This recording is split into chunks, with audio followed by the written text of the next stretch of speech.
une décision cruciale aurait été prise à Washington. En ce moment même, les États-Unis déploient au Moyen-Orient ces fameux bombardiers furtifs B-2 de l'États-Unis Air Force capables de frapper des bunkers fortement protégés et des installations souterraines, avec des bombes Guided Bomb Unit 57. Selon les suppositions, les États-Unis pourraient utiliser ces bombes pour détruire le site nucléaire iranien de Fordo. Et un tel transfert massif a lieu alors que l'on apprend que la dernière tentative de Donald Trump et Recep Tayyip Erdogan de contacter l'ayatollah Ali Khamenei a échoué, car il a tout simplement disparu. Le corps des gardiens de la révolution islamique a déjà annoncé la liste des successeurs. Comme l'ont montré les données de suivi des vols, les bombardiers B-2 ont décollé aujourd'hui, le 21 juin, de la base aérienne de Whiteman dans le Missouri, avec le soutien d'un ravitaillement en vol, avec l'aide de 8 avions ravitailleurs KC-135 Stratotanker. Les avions se sont dirigés vers Diego Garcia, une base militaire stratégique américaine dans l'océan Indien, d'où les États-Unis avaient déjà menacé de frapper l'Iran. Je m'appelle Alexei Pichi, c'est encore le 21 juin sur le calendrier. Discutons ensemble de ce sujet, mettons tout au clair. Mais avant de commencer, je vous demande de vous abonner à cette chaîne, de liker cette vidéo et d'écrire n'importe quel commentaire. Abonnez-vous également à ma chaîne Telegram Pichi News, lien dans la description de la vidéo. Là-bas, nous publions des actualités en temps réel dès qu'elles arrivent et j'y publie aussi mes notes d'analyse. Ainsi, les données de suivi des vols montrent que 2 groupes de 4 ravitailleurs aériens chacun ont décollé aujourd'hui des États-Unis et ont rejoint les bombardiers B-2 au-dessus du Kansas. Les avions B-2 utilisaient l'indicatif MIT-21 qui était auparavant associé aux missions des bombardiers furtifs. Un tel déploiement de B-2 a lieu alors qu'un transfert plus large d'actifs militaires américains est en cours vers l'Europe et le Moyen-Orient. Je rappelle que ces 2 dernières semaines, des dizaines d'avions américains ont été déployés dans la région, y compris des chasseurs, des ravitailleurs et ce qu'on appelle des plateformes de surveillance. De plus, 2 superporte-avions de la marine américaine opèrent également en première ligne aux côtés d'autres forces navales et aériennes. Et puis les amis, j'ai parlé plus en détail du transfert de l'aviation et de la flotte dans les épisodes précédents, en montrant des cartes, les effectifs, comment tout cela se passe. Si vous n'êtes pas encore abonné à ma chaîne, faites-le maintenant et allez regarder les épisodes précédents sur ce sujet pour être dans le contexte. Et ici, je vais tout de suite m'arrêter sur un point très important, qui peut sembler insignifiant, mais en réalité, il est étroitement lié au transfert de l'aviation américaine dans la région du Moyen-Orient. En fait, la récente frappe de l'armée de défense d'Israël contre le réacteur à eau lourde à Arak n'a pas seulement neutralisé un actif nucléaire symbolique, mais a aussi ouvert la voie à un objectif bien plus important. La domination d'Israël dans les airs au-dessus du sud de l'Iran, où se trouvent certains des sites les plus fortifiés et stratégiquement importants de ce pays, y compris l'usine d'enrichissement souterraine près de Fordo. En plus d'établir le contrôle du ciel au-dessus du sud de l'Iran, les forces aériennes israéliennes continuent de neutraliser les sites et les systèmes de défense anti-aérienne dans le centre de l'Iran. Voici une déclaration du commandement des forces aériennes israéliennes. Ces derniers jours, des chasseurs ont attaqué des systèmes de missiles et de radars iraniens dans les régions d'Ispahan et de Téhéran, qui étaient destinés à frapper les avions de Tsahal et à empêcher leur attaque. Cette attaque élargit la liberté d'action de Tsahal dans l'espace aérien iranien après la percée à Téhéran. Les chasseurs et les avions de l'armée de l'air israélienne continuent d'opérer librement dans l'espace aérien iranien, attaquant des installations militaires du régime iranien dans l'ouest et le centre de l'Iran. L'armée de défense d'Israël continuera de travailler à accroître la liberté d'action aérienne dans le ciel iranien et à obtenir la supériorité aérienne. Comme l'a déclaré la veille le chancelier allemand Friedrich Merz, Israël fait actuellement le sale boulot avant que les bombardiers lourds américains n'apparaissent dans le ciel iranien, auquel plus rien ne menacera depuis le sol.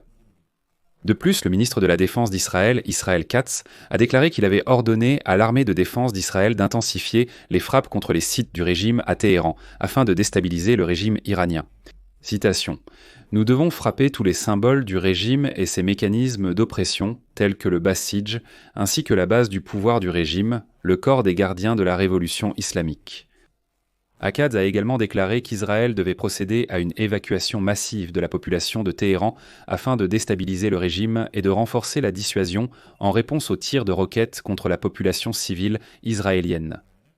Nous continuons de cibler des installations et des scientifiques afin de perturber le programme nucléaire iranien, jusqu'à ce que tous les objectifs de l'opération soient pleinement atteints.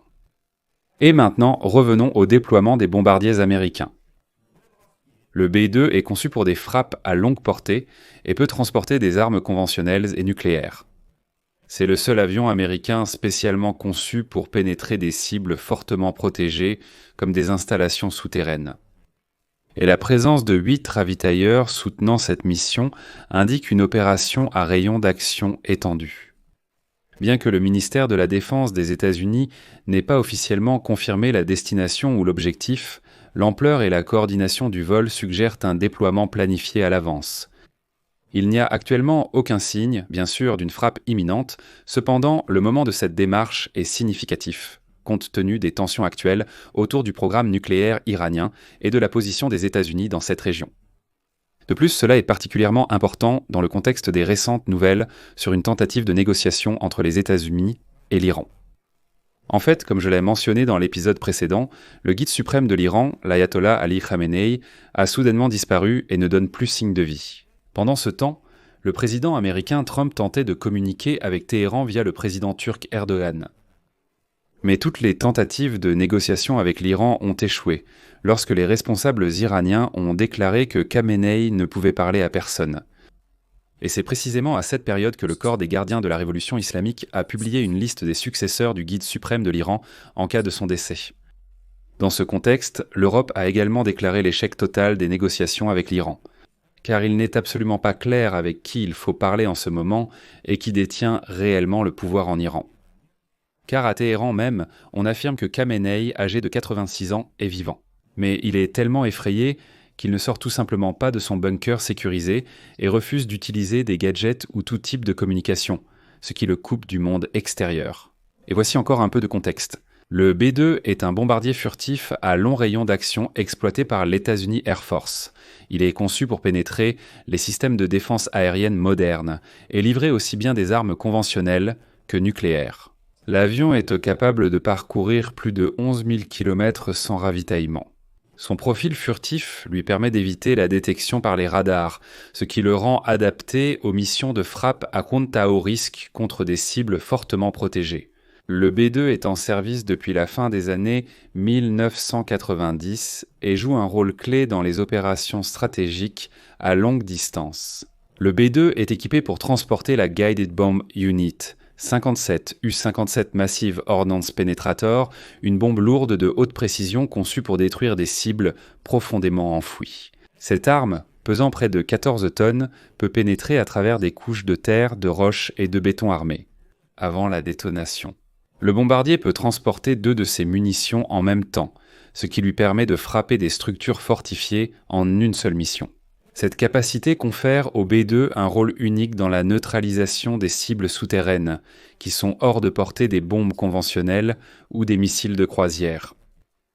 Plusieurs sites nucléaires iraniens, y compris le site de Fordo, sont situés sous terre et protégés par des couches de matériaux renforcés. Et on considère que ces sites sont hors de portée de la plupart des types d'armes aéroportées, à l'exception de celles transportées par des avions comme le B-2.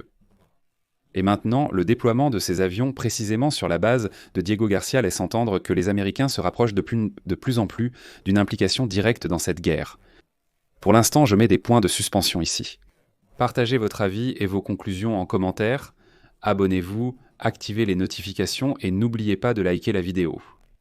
Si vous souhaitez soutenir le travail de cette chaîne, vous pouvez le faire financièrement en faisant un don via les liens et coordonnées dans la description de cette vidéo ou en utilisant le code à réponse rapide affiché à l'écran. C'est tout pour aujourd'hui. Prenez soin de vous. À bientôt.